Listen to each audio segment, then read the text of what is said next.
আজ কিন্তু আমি সকাল সকাল ঘুম থেকে উঠেই টিপটাপ করে ঘরদোরগুলো সব গুছিয়ে নিয়েছি, নিয়েই রান্নাঘরে চলে এসেছি। আজকে চিকেন রান্না করব, তার জন্য সব কিছু গুছিয়ে নিয়েছি। আর চিকেনের রেসিপিতে তোমাদের দেখানোর মতো তেমন কিছু নেই, কারণ চিকেন তোমরা সবাই রান্না করতে জানো। আজকে আমাদের বাড়িতে দুজন গেস্ট আসবে, তাই জন্য আমি তাড়াতাড়ি করে রান্নাবান্নাগুলো গুছিয়ে নেব। তো এই দেখো, চিকেনের মশলাগুলোকে আমি কষিয়ে নিলাম। এবার চিকেনগুলো দিয়ে এর মধ্যে দিয়ে কষাবো। দেখো মশলার তেলটাও ছেড়ে এসছে।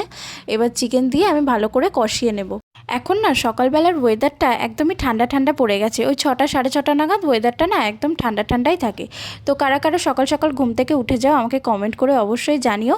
আর এই দেখো, আমি চিকেন কষানোর সময় অনেকটা পরিমাণ লবণ দিয়ে নিচ্ছিলাম। কেন জানো তো, এই লবণটাতে না একদমই লবণ হয় না, তাই বেশি পরিমাণ করেই লবণ দিতে হয়। আর আমার বর বলে কি এটা হচ্ছে ডুপ্লিকেট লবণ, আমি জানি না কি লবণ, তো অনেকটা পরিমাণ দিতে হয়। আর এখানে দেখো চাল ভিজিয়ে রেখেছি আমি ফ্রাইড রাইস করবো বলে।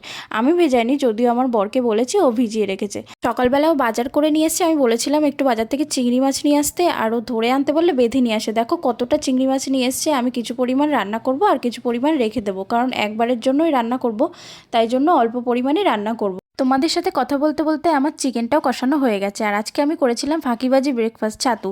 তো আজকে আমি ছাতু করেছিলাম আর ওকেও একটু দিয়ে দিলাম। ও খেয়ে এখন বেরোবে আর আমিও ছাতু খেয়ে নেব। তো আজকে যেহেতু দুপুরবেলা একটু রিচ খাবার দাবার আছে, তাই সকালে একটু হালকা পাতলায় টিফিন করব। ওটাকে ফুটতে দিয়েছি। মাংসটা যতক্ষণে রেডি হবে ততক্ষণ আমি চিংড়ি মাছগুলোকে কেটে কুটে ভেজে নেব। এদিকে সবজি বাজার করে নিয়ে এসছে সকালবেলা, সেই সবজিগুলোকেও গুছিয়ে রাখবো। তো পটল চিংড়ি আজকে মালাইকারি হবে, তো পটল চিংড়ির মালাইকারির জন্য সব কিছু রেডি করে নিয়েছি। পটল চিংড়ির রেসিপিটা তোমাদের অন্য একদিন শেয়ার করে দেবো, আজকে রেডি করে নিয়েছি। তারপর আমি ফ্রাইড রাইসের জন্য সবজিগুলোকে সব ভেজে নিয়েছিলাম। আর আমার বর আমার হাতের ফ্রাইড রাইস খেতে খুব ভালোবাসে। দেখো সন্ধ্যাবেলা আমি করেছিলাম চিকেন পকোড়া। তো চিকেন পকোড়ার জন্য যে বোনলেস চিকেনগুলো ছিল সেগুলো আমি রেখে দিয়েছিলাম, ম্যারিনেট করে রেখে দিয়েছিলাম। তো চিকেন পকোড়ার রেসিপিটা অন্য একদিন শেয়ার করব। আজকের ভিডিওটা এই পর্যন্তই। তোমাদের কেমন লাগলো কমেন্ট করে জানিও। টাটা।